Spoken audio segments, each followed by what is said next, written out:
Hello student, welcome to our channels your tutor দাদা। তো এখানে আমি স্টুডেন্টদের জন্য এগুলো নিয়ে আমি বেশি একটা ভিডিও বানাই না, তবে তোমাদের ইনফর্ম করার জন্য আজকের এই ভিডিওটা বানাচ্ছি। তো আজকে আমরা যে স্কিমটার ব্যাপারে কথা বলতেছি সেটা হচ্ছে যুবসাথী প্রকল্প। তো রিসেন্টলি এটা লঞ্চ হওয়া একটা স্কিম রাজ্য সরকারের তরফ থেকে। যারা মাধ্যমিক পাস এবং ২১ বছর বয়স, ২১ থেকে ৪০-এর মধ্যে তাদের জন্য মাসিক ১৫০০ টাকা ভাতার একটা ব্যবস্থা করা হয়েছে, যতদিন না তারা কোনো গভর্নমেন্ট জব পাচ্ছে।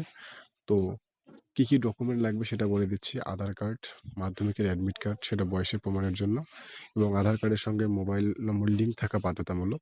মোবাইল নম্বর লিঙ্ক থাকা লাগবে। শিক্ষাগত যোগ্যতার প্রমাণপত্র অর্থাৎ মাধ্যমিক বা উচ্চতর পরীক্ষার মার্কশিট, ব্যাংকের অ্যাকাউন্ট ডিটেইলস যেখানে তোমাদের টাকাটা ঢুকবে, এবং পাসপোর্ট সাইজ ফটো, সেটা তোমাদের সাম্প্রতিক ছবি লাগবে। বর্তমান যে অবস্থায় তুমি রয়েছো সেই অবস্থার ছবি, এবং মোবাইল নম্বর, সেটা ওটিপি স্ট্যাটাসের জন্য এবং স্ট্যাটাস আপডেটের জন্য, যে তোমার কাজটা হয়েছে কিনা, টাকা ঢুকেছে কিনা সেটার যাতে তোমরা মোবাইল থেকেই চেক করে নিতে পারো। এবং কারা টাকা পাবে সে বিষয়ে বলা হয়েছে ২১ থেকে ৪০ বছর বয়স যাদের, এবং যারা মাধ্যমিক পাস এবং কোনো জবের মধ্যে নেই, কারা কোনো চাকরি বাকরি করে না, এবং এটা শুধুমাত্র ছেলেদের জন্য, পুরুষদের জন্য।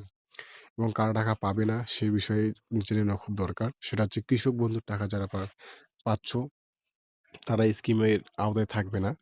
রাজ্য সরকারের অন্য কোনো প্রকল্পের টাকা পেলে এই প্রকল্পের সুবিধা মিলবে না। যেমন ধরে নাও, তোমরা যুবশ্রী অনেকে পাও। সেই যুবশ্রীর টাকা পেলে কিন্তু এই যুবসাথীর টাকা পাওয়া যাবে না।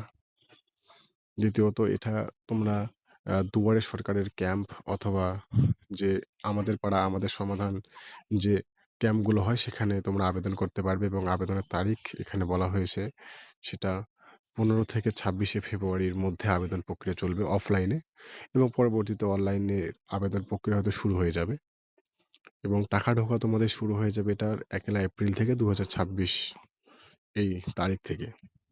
তো ধন্যবাদ যারা দেখলে, এবং এটা তোমরা তোমাদের বন্ধুদের মধ্যে শেয়ার করে দাও যারা মাধ্যমিক পাস এবং ২১ বছর বয়স। তোমাদের অনেক দাদা দিদি থাকতে পারে, এবং তাদের মধ্যে এটা তোমরা অবশ্যই শেয়ার করে দেবে, তারা যেন এই ডকুমেন্ট কি, কি লাগবে সেটা দেখে, এবং সব নিয়ম এখানে লেখা আছে তোমাদের জন্য।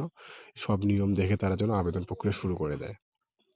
তো অবশ্যই এটা যদি ইনফরমেটিভ ভিডিও তোমাদের